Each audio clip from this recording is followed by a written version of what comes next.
네, 오늘은 진짜 리더십의 모든 것, 팀장의 커뮤니케이션부터 성과관리 코칭까지 리더십 인사이트, 성과를 내는 팀장의 완벽한 리더십 책을 내신 우리 유경철 대표님 이 자리에 모셨습니다. 반갑습니다. 네, 안녕하세요. 반갑습니다. 네, 시청자분들께 인사 부탁드리겠습니다. 예, 안녕하세요. 저는 소통과 공감의 유경철 대표라고 합니다. 지난 10년간 전 기업에서 강의도 하고 있고요. 그리고 책을 쓰고 있는 또 작가이자 또 기업 교육 강사입니다. 네, 현장을 많이 돌아다니고 계신데. 네. 소통과 공감. 뭐 중요하다고 많이 이야기하지만 아예 이름을 그렇게 한 분 많지 않아요. 그렇죠. 어떤 점에서 요것을 제일 강조하셨습니까? 제가 처음에 이제 그 회사 이름을 지을 때 조직에서 가장 중요한 게 무엇일까라고 생각했는데 저는 가장 중요한 게 커뮤니케이션, 소통인 것 같았어요. 그래서 또 소통만 지울 수 없으니까 또 거기에 소통에 관한 또 핵심은 또 경청과 공감 아닙니까? 그래서 이제 공감. 그래서 소통과 공감을 줬는데 지금까지도 굉장히 잘 지은 것 같다고 생각을 하고 있습니다. 책을 지금 이 한 권을 쓰신 게 아니고 지금 6번째 책인 것 같습니다. 네, 맞습니다. 주로 어떤 책 좀 많이 내셨어요? 주로 소통과 리더십과 관련된 책이었고요. 첫 6권 중에서 이제 문제해결자라는 또 문제해결 책도 있었는데, 지금은 소통과 관련된 책 2개, 그리고 리더십과 관련된 책 2개, 이렇게 있고요. 제가 처음에는 소통과 커뮤니케이션 강의를 주로 많이 했고, 또 조직에서 많이 알렸는데, 또 이렇게 일을 하다 보니까, 중요한 건 또 기업에서 리더가 아닌가. 그래서 리더의 변화만이 결국 조직을 변화할 수 있다는 것에 대한 신념을 갖게 돼서, 그러면 그 커뮤니케이션과 연관된, 그리고 또 아니면 더 발전된 또 리더십에 대한 전반적인 것들을 학습하고 또 경험하면서, 그래서 책을 발간하게 됐습니다. 네. 지금 뭐 화면을 보시면 완벽한 소통법, 나는 팀장이다, 피터 드러커 인재 경영을 현실로 리트윗하다. 네. 삼성, 현대, LG, SK, CJ, 마이크로소프트, 뭐 중앙 공무원 교육원, 서울대학교, 다 다니셨네요. 한 2,000개 정도 제가 세보니까 네. 회사를 간 것 같아요. 2,000개 정도. 네, 기업, 공공기관 다 해서 학교. 아마 여러분들도 어디선가 강의장에서 유 대표님을 만나셨을 수도 있을 것 같습니다. 요즘은 좀 어떻습니까? 코로나 상황 때 뭐 기업 교육이라든가 이런 것들 좀 위축됐거나 온라인으로 하거나 그랬고 네. 지금은 다시 이제 보호복적 교육 많이 있을 것 같은데 현장 분위기 좀 어떻습니까? 이제 사실 3년 정도 비대면이었잖아요. 그래서 3년 정도 비대면이었는데 사실 그때도 교육을 많이 했던 것 같아요. 그래서 뭐 대부분 줌이나 비대면으로 교육을 많이 했고 지금 현장은 이제 완전히 바뀐 것 같습니다. 9대2 정도 되는 것 같고 저 같은 경우는 9대2 정도 되는 것 같고 이제 현장은 요즘에 약간 경기 침체잖아요. 그럼에도 불구하고 다시 또 그 새로운 이 뉴노멀 시대에서 뭔가 해내기 위해서 더 역동적으로 노력하시는 조직이 많이 있고 그리고 좀 이렇게 보면서 결국은 이제 제가 이제 요즘에 리더십 교육을 많이 하니까 기업의 경영자들이나 리더들에게 필요한 것들 그래서 그들이 좀 핵심적으로 많이 좀 육성을 하고 그들에게 어떤 좋은 의사결정을 할 수 있도록 만들어주는 그런 것들이 굉장히 분위기가 있는 것 같아요. 네. 저도 현장을 보면 그동안 좀 끊겼던 교육이 기업 내에서 팀장들 또는 한 2, 3년 지나면 이 정도 됐었어야 된다고 생각되는데 안 돼 있거든요. 그렇죠. 그러니까 이제 교육이 더 많이 있고 또 그걸 또 기회 삼아서 직원들도 열심히 또 하는 현상들을 봅니다. 뭐 요 책 제목이 성과를 내는 팀장 리더십 이게 이제 포커스인데 어떻습니까? 이 책은 또 어떤 관점에서 또 새로 쓰셨어요? 혹시 제목을 들었을 때 느낌 좀 어떠세요? 이게 뭐 좀 부담스럽기도 하고. 경영자는 물론 좋아해요. 경영자는. 팀장 하면은 성과. 네. 좋아해요. 맞습니다. 그래서 이제 사람들이 완벽한 리더십이라는 말 자체에 좀 거부감이 있는 분도 계시더라고요. 그런데 사실 제가 이제 제목을 지으면서 좀 제가 완벽한 소통법이라는 책도 있었는데, 그러니까 완벽하게 하라는 게 아니고 완벽에 좀 가까울 정도 노력하는 그런 마음인 것 같아요. 그래서 사실 이 책을 낼 때 저는 이 책은 공저인데요.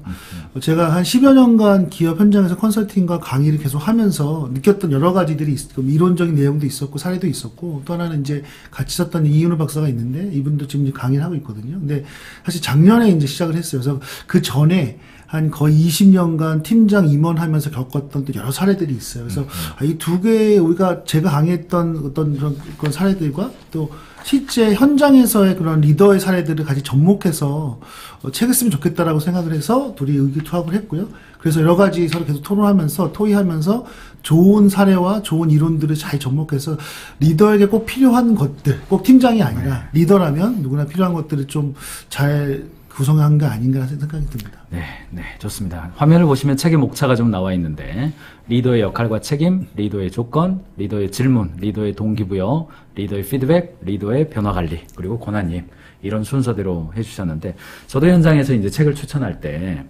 가장 추천하는 책은 실제로 그 영역에 있어서 자신만의 성과를 낸 사람이 쓴 그 땀냄새, 숨냄새, 피냄새 나는 그런 책을 좀 사서 봐라. 근데 이제 그런 책은 자주 나오지가 않습니다. 맞습니다. 네, 최근에 아마 그 다이소 회장님이 쓴 책이 아마 올해는 그게 유일한 것 같고요.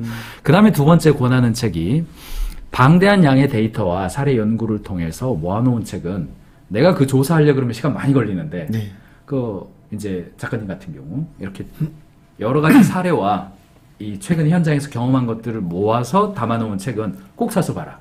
저도 그렇게 이야기를 하는데 이제 질문을 드리고 싶은 거는 자, 팀장 더더욱 강조됩니다. 지금은. 그 팀원들의 주도성이 더 중요해지기 때문에 팀장 역할이 경영자 입장에서 너무너무나 중요해졌는데 자, 그렇다면 한마디로 먼저 성과를 내는 팀장의 완벽한 리더십. 팀장의 역할이 뭡니까? 팀장의 역할. 팀장은 해야 할 일을 하는 거죠. 그렇죠? 팀장 역할들은 실제로 해야 될 역할을 하는 건데 중요한 거는 역할을 해야 할 일을 하는 것 중에서 저희가 7가지 정도 정리한 게 있거든요. 그래서 7가지를 정리한 게 있는데 역할과 책임은 좀 다른 것 같긴 해요. 역할은 리더가 해야 될 일을 제대로 하는 거고 책임은 성과를 내는 건데 사실 그걸 하기 위해서 저희가 여러 고민들을 했어요. 그 수많은 역할들이 있고 수많은 해야 될 것이 있는데 어떤 걸 하자. 그중에서 저희가 7가지 뽑은 게 있는데 하나씩 설명을 좀 드릴까요? 네. 네. 첫 번째는 저희 성과에서 극대화하는 리더죠. 일단은 성과 낸다. 성과가 그냥 성과를 내는 게 아니라 사실 직원들에게 잘 독려해서 그들이 스스로 코칭 피드백을 통해서 성과를 낼 수 있게 만들어주는 거. 그러니까 내 혼자 열심히 일을 하는 게 아니라 결국 직원들에게 일을 열심히 잘해서 그들의 성과가 내 성과가 되는 거죠. 그게 첫 번째고요. 두 번째는 이제 사실 협업인 것 같아요. 조직 간의 협력을 잘할 수 있는 리더. 그래서 뭐 우리 팀만 잘하는 게 아니라 다른 팀과 우리 팀, 다른 조직 아니면 다른 외부 파트너들과 협력을 제대로 성과를 낼 수 있는 거, 그게 이제 리더의 역할이죠. 세 번째는 이제 성장 지원인데. 기본적으로 요즘 MZ세대 얘기 많이 하는데 사실 MZ세대의 가장 큰 특징 중에 하나가 성장이잖아요. 그렇죠. 그래서 성장할 수 있도록 어떻게 해줄 수 있느냐. 그러면 만약에 직원 들어오면 네가 성장할 수 있도록 커리어 패스를 잘 만들어주고 이 공간에서 이 자리, 이 조직에서 어떻게 성장할 수 있는지에 대한 비전을 줄 수 있는 거죠. 그런 게 또 중요한 역할인 것 같아요.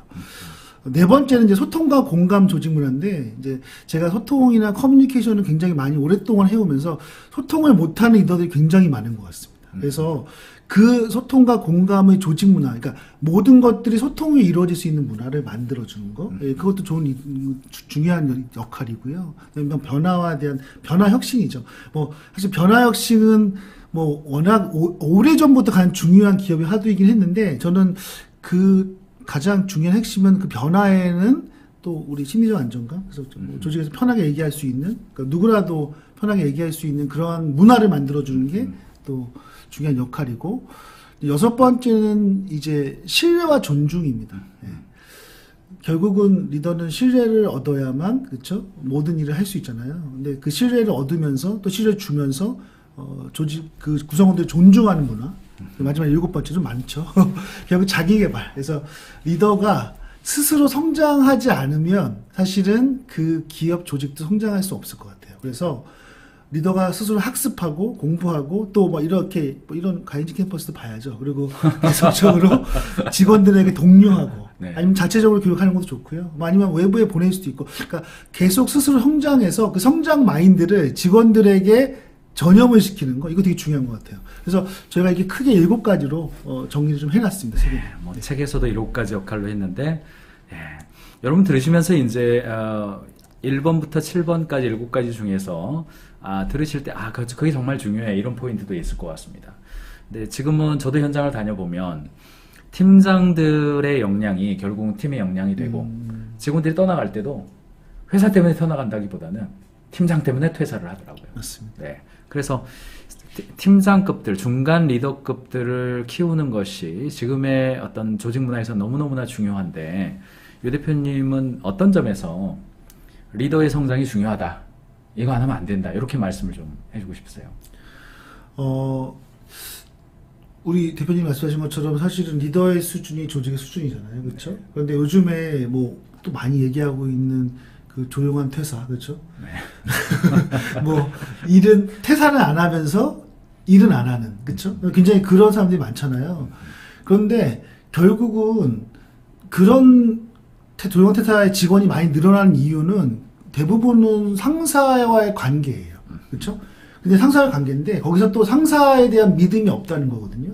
그러면 우리가 결국 성과를 내는 조직을 만들기 위해서는 리더가 계속 성장하는 마인드를 가지고, 그렇죠? 내가 롤 모델이 돼서 좋은 관계를 유지하고 직원들에게 그런 문화를 전파하게 되면 사실은 조직은 계속 성과를 낼 수 있는 조직을 만들어 갈 수 있는 거거든요. 그러니까 그런 관점에서 성장이 되게 중요한 것 같고, 그 다음에 제가 최근에 이제 HBR에서 아티클을 좀 하나 봤는데, 이제 조직에서 가장 글로벌에서 문제가 되는 게 뭐냐면, 능력이 안 되고, 거기에 대한 자리에 어떤 캐파가 안 되는 리더가 그 자리에 있는 거예요. 그래서 팀장으로 치면, 아하. 팀장이 능력이 안 되는 팀장을 앉히게 되면 그 조직이 망가진다는 거예요. 그래서 보통 실리콘밸리에 있는 회사들은, 제 첫 번째 미션이 뭐였냐면, 일단은 한번 그 리더가 성장하고 잘할 수 있도록 기회를 한번 주는데, 안 되면 그냥 파이어.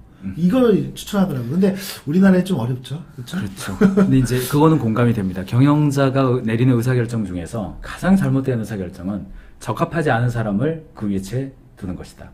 맞습니다. 특별히 팀장을 잘못 임명해버리면 그 팀 자체가 이제 힘들어져 버리는 거니까 여러분들도 좀 귀담아서 들으시면 좋겠습니다. 리더십에 관련된 여러 가지가 있겠습니다만 리더십에 관련돼서 리더에게 가장 중요하다, 또는 이런 것들은 꼭 해야 된다, 그런 건 어떤 측면들이 있습니까? 저는 이제 제가 리더십 강의할 때 주로 많이 얘기하는 게 이제 보통 신뢰 얘기 좀 많이 합니다. 우리 아까 조용한 퇴사 얘기도 했는데, 사실 리더가 직원들에게 신뢰를 주지 못하면 모든 게 이루어지지 않죠. 우리가 보통 소통을 한다고 해도, 그렇죠? 신뢰가 없는 리더에게 말하고 싶진 않잖아요. 그리고 일이 지시받아도 안 하고 싶잖아요. 그래서 신뢰가 중요하고, 신뢰에는 이제 세 가지 요소가 있는데, 신뢰는 우선 능력이 있어야 되죠. 기본적으로 리더가 능력이 있어야 사람들이 신뢰합니다. 두 번째는 인성인 것 같아요. 인성은 사실 굉장히 포괄적으로 얘기할 수 있는데, 그 사람이 갖고 있는 어떤 가치관인 것 같아요. 그래서 사람들이 어떻게 대하느냐에 대한 것도 인성이죠. 그렇죠? 사실 실적이 아무리 좋아도 인성이 떨어지는 분은 결국 나중에는 성과가 떨어지더라고요. 그래서 그리고 세 번째는 이제 배려인 것 같아요. 그래서 사람을 존중하는 마음, 배려하는 마음, 그러니까 이런 것들이 뭉쳐지면 신뢰가 있는데, 결국 리더에서 가장 중요한 건 내가 직원들에게 신뢰를 주고 있느냐, 내가 받고 있느냐, 그러니까 이런 것들을 제일 잘하시는 분들이 결국은 우리가 원하는 목적에 제대로 갈 수 있지 않나라는 생각입니다. 아마 지금 시청하고 계신 분들은 경영자분들이 많은데, 이제 팀장이 좋은 리더십을 가져야 된다 할 때, 경영자로서는 팀장에게 너 굉장히 좋은 리더십을 가지고 있는데 그게 잘 발휘되려면 이런 것들은 좀 팀원들이랑 좀 해봐 라고 좀 제안할 수 있는 게 있다면, 구체적으로요? 그럼 좀 어떤 게 있습니까? 저는 1대1 미팅을 많이 합니다. 1대1 미팅. 네. 원어원 미팅 요즘 강조하니까. 강조를 많이 하시던데 보니까, 저는 중요한 거는 직원들을 보통 이제 소통이 안 된다고 하는데, 우리 보통 평가 같은 거 하시면 보통 1년에 뭐 2-3번 정도 할 때 중간면담 쓰면, 이럴 때 많이 제가 기업에 보면 실제 그렇게 하는 회사들 많아요. 그러니까 면담을 많이 하세요. 그러면 바빠서 못 합니다. 그리고 1년에 2-3번. 네. 그러면 그때 모든 걸 평가할 수 있나요? 사실 어렵잖아요. 네. 그래서 저는 최대한 아무리 팀원이 많고 아무리 밑에 직원이 많더라도 최대한 사실 그래서 외국에 있는 회사들은 주로 일주일에 30분 정도 한다고 하잖아요. 그렇게는 안 되더라도, 그래서 2주에 30분, 1시간, 한 달에 한 번이라도 꼭 1대1 면담을 갖고 직원들이 어떤 어려움이 있는지 꼭 업무적인 성과 얘기 말고도 사실 그렇게 얘기하다 보면 신뢰가 쌓이면 개인적인 얘기도 하게 되거든요.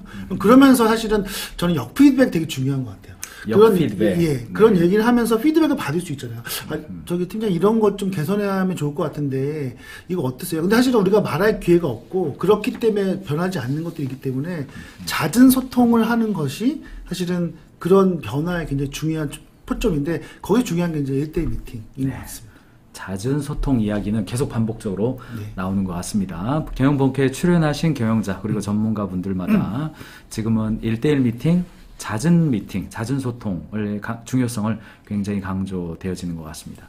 리더십 이야기 해봤는데요. 이제 소통 이야기 좀 해봐야 될 것 같습니다. 네. 소통은 사실은 팀장들만의 전유물은 아니고 실무자들, 또 팀장, 그리고 경영자, 또 뭐 회사에서만 뿐 아니라 뭐 다른 것들도 다 중요한 영역이 된 것 같아요. 소통 잘하는 사람은 어떻습니까? 보통 그냥 뭐 워낙 그쵸 사람들이 많이 리더님들이 대부분 아시고 하니까 뭐 경청 잘한다, 공감 잘한다, 뭐 질문 잘한다, 피드백도 잘한다, 뭐 이런 거잖아요. 근데 저는 그런 여러 가지 스킬들도 있는데 가장 중요한 거는 첫 번째는 이제 마인드거든요. 마인드. 제가 앞에도 여러 가지 얘기했지만 존중하고 배려하고 뭐 이런 거 다 중요하고요. 근데 저는 첫 번째는 이제 호감이 있는 호감을 주는 리더가 됩니다. 호감. 네. 왜냐하면 네. 예를 한번 들어볼게요. 제가 리더가 있는데 만약에 뭐 팀장이라고 하면 다 해보면 팀장님이 팀원한테 뭐 예를 들어서 점심을 같이 먹자고 하는데 뭐 이런 팀원들이 있겠죠. 근데 호감을 주는 리더는 뭐 점심 우리 같이 먹을까 했을 때 점심 먹고 싶지 않겠어요? 뭐 그렇죠. 당연히 어떤 거 먹을까 요즘 맛집이 있는데 오히려 팀원이 추천해서 갑니다. 그렇죠? 뭐 중간에 잠깐 차 한 잔 먹을까 이렇게 했을 때 그냥 캐주얼하게 건졌을 때도 되게 좋아하겠죠. 근데 예를 들어서 비호감인 리더가 항사가 그냥 오랜만에 갑자기 와서 점심 한번 먹을까 그러면 갑자기 생각하게 되죠. 아 내가 내가 싫어하잖아요. 먹기 싫습니다. 그럼 어떻게 해요? 저 죄송한데 제가 약속이 있는데요. 아니면 제가 바빠서요. 배가 아파서. 아 네네. 다이어트 중이라. 다양한 핑계 될 수 있잖아요. 네, 네. 생각해 보면 우리가 사람 관계가 그런 것 같아요. 내가 사람이 호감이 있으면 뭐든 해주고 싶고 뭐든 같이 일하고 싶고 말하고 싶잖아요. 근데 호감이 없으면 말하기 싫잖아요. 그래서 저는 첫 번째로 리더분들이 직원들에게 내가 호감 있는 리더가 되는 거예요. 그랬을 때 일단은 대화할 수 있는 계기가 있죠. 가끔 들어보면 이런 얘기 합니다. 리더들이 직원들이 말을 안 한대요. 뭐 업무 지시는 받는데 뭐 질문도 없고 시키는 것만 한다는 거예요. 그래서 제가 아니 MZ세대의 특성이 그런 건가요? 그런데 그들의 얘기 들어보면 다른 게 그냥 말하고 싶지 않다는 거예요. 내가 업무 지시를 받으면 그건 해야겠지만 굳이 내가 가서 그분한테 말하고 싶지 않고 호감이 없으니까 그 사람에 대한 신뢰가 없으니까 그래서 일단은 내가 호감 있는 리더가 되면 뭐 와서 먼저 물어보기도 하고 사실 제가 좀 이게 궁금한데요 물어보기도 하고 이게 좀 문제가 있는데요 할 수 있지 않을까요? 예, 그래서 저는 일단은 첫 번째 소통을 잘하기 위해서는 서로 호감 있는 그런 관계가 되고 그 다음에 이제 우리가 가야 될 것들이 스킬들이죠. 그렇죠? 뭐 경청이니 공감이니 피드백이니 이런 것들은 나중에 배워서 열심히 할 수 있는데 결국 호감을 만드는 것들은 사실 내가 처음부터 어떻게 직원들을 대해야 되냐가 되게 중요한 것 같습니다. 호감 있는 팀장이 돼야 한다. 어떻게 해야 됩니까? 일단은 네. 잘 존중해주고 배려해 주셔야죠. 존중하고 배려하는 거. 직원들의 생각을 잘 들어주고. 네. 그래서 기본적으로 우리가 뭐 경청 얘기를 많이 하는데 저는 이 경청은 모든 거의 기본인데 일단 말하지 말고 일단 들어달라.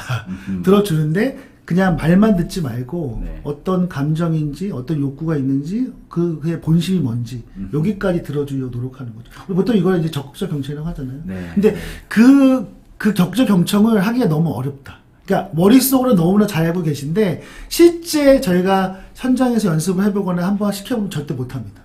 그래서 이건 어떻게 되냐면 마음속에 그 마음을 담고 내가 이번에 이제 미팅을 하고 있대요. 대화를 한다? 그러면 일단 내가 한 1, 2분 정도 말을 하지 말자. 일단 머릿속에 딱 들고 우선 듣기만 하는 거죠. 뭐 중간에 질문할 수 있겠죠. 그런데 일단은 들어보고 그러니까 그걸 계속 연습을 하는 게 되게 중요한 것 같아요. 네.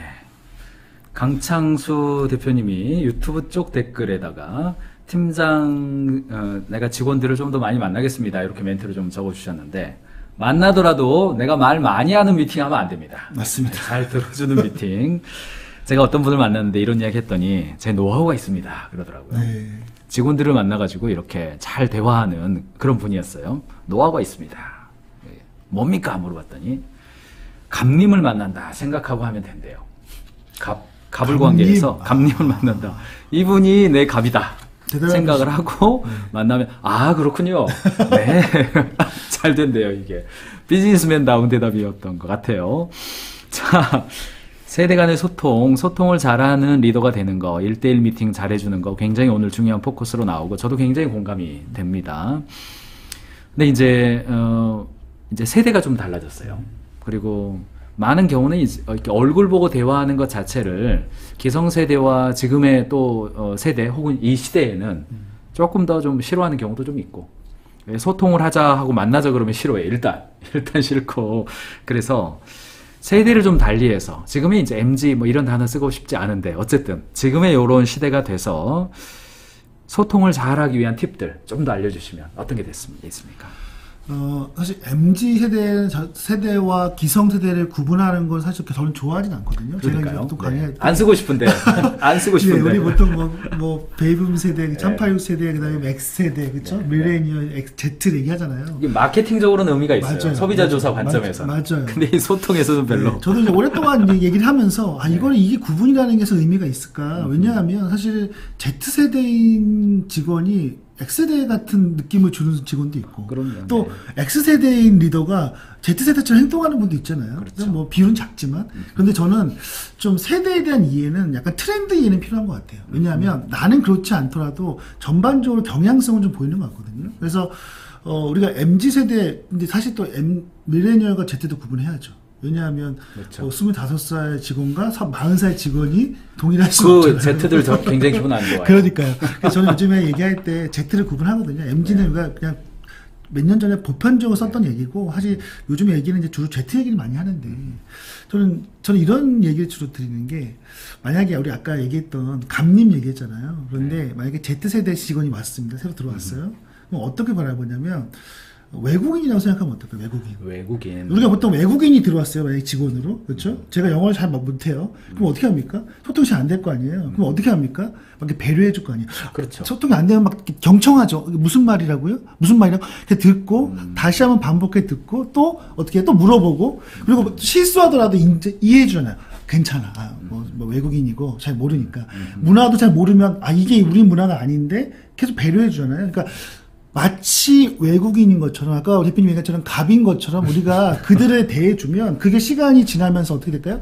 이제 적응이 되겠죠. 그럼 적응이 되면, 그 직원이 적응이 되면 아마도 더 소통은 잘 될 거예요. 근데 일단 처음에는 그런 것처럼 이해를 해준다. 그게 되게 중요한 것 같아요.